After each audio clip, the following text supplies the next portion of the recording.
Hi, Eric Gimbal, ericgimbal.com, and today I receive you in the small puerto of Las Galletas in the south of Tenerife, Canary Islands in Spain.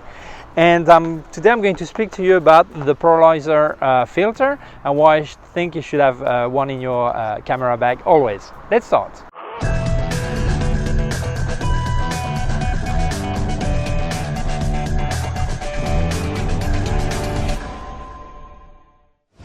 I'm not going to give you a scientific explanation of how a polarizer filter is working. I will show you it works. Below I will put a link to Wikipedia that explains exactly what a polarizing or polarized light is about. But basically when light is coming from the sun, it's all in a big mess. And when it reflects on anything, whether it's an object, water or whatever, it gets organized.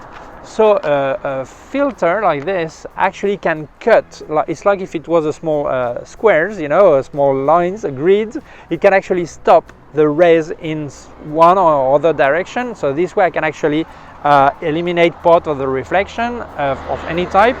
That will help removing reflection on water, windows or whatever, but also get more contrast and better colors in sky, also in bushes. We make a landscape and there is a lot of green, but it will stop part of the reflection and give a better look to your picture. So how does it work? Here's the filter.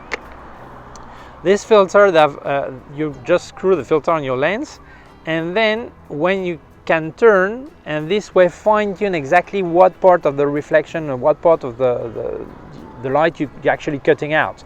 You will look through your viewfinder on the screen and you will see the effect. So to show you, I'm going to put it on my Olympus OMD5 Mark II, but you can put it on any camera.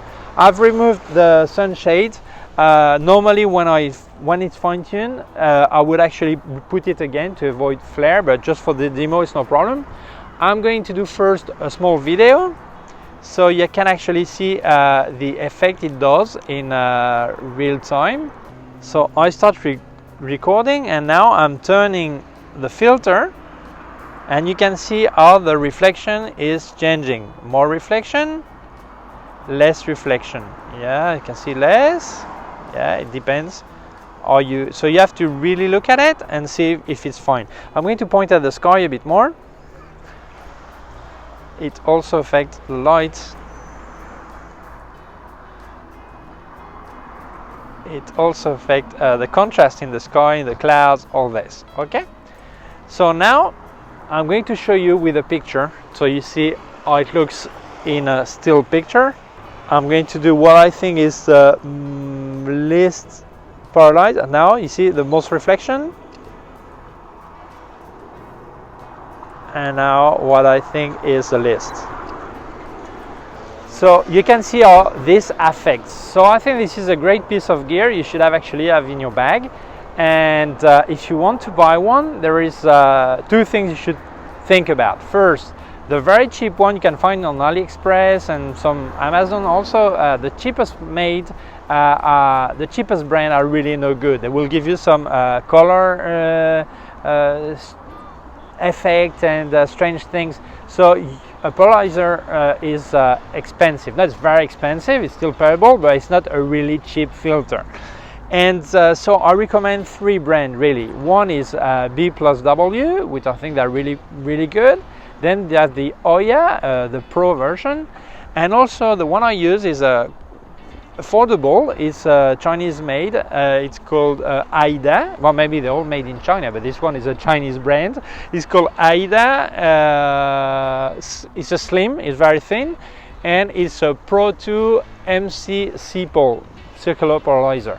And this one is payable. It's nice, and the quality is quite acceptable. I think for the price, it's nice. If you really need it all the time because you do landscape all this, then you will have time to buy the very expensive one because you do see some difference or whatever. But if it's just occasional use, don't spend a fortune either. So the first thing is the brand. Make sure it's a good polarizer. Second, the size. Check on your lens, the diameter. Mine is 62 millimeters, so I bought a 62 millimeter filter. But if actually you have several lenses and you may need 52, 58, 62, 77 or whatever, You may think, yeah, but I don't want to buy 3, 4, 5 filters. So then buy the largest you need. For example, in my case, 62mm. And then buy adapter rings. For example, if I also need 52mm, I have a ring that goes from 52, you screw it on your 52mm lens, and then on the front side is 62, so I do screw my larger filter on this. So actually you buy the largest filter you need, you buy what they call step-up ring. So you just screw the small part on the front lens, on the front of the lens, and then you put your larger filter on this ring, okay? So that's simple. Below I'll put in the description some links to Amazon about some filters. I won't put every size all this, but it's just a guide. It's not that you buy there, it's just basically it's a guide so you have an idea of prices and different size or brand you can actually find. I hope this video is useful to you. If you think it may help any other people, I invite you to share it on a social network or internet website or whatever. If you have not done yet, I invite you to subscribe to my YouTube channel. There's a button down here, a small bell. If you click on it, you will receive a notification when I upload a new video. My website, ericgimbal.com. If you have any question, you can leave a comment below, send me an email to info@ericgimbal.com. And below also put links of my gear on Amazon and links to other parts of my YouTube channel. Thank you very much. Bye.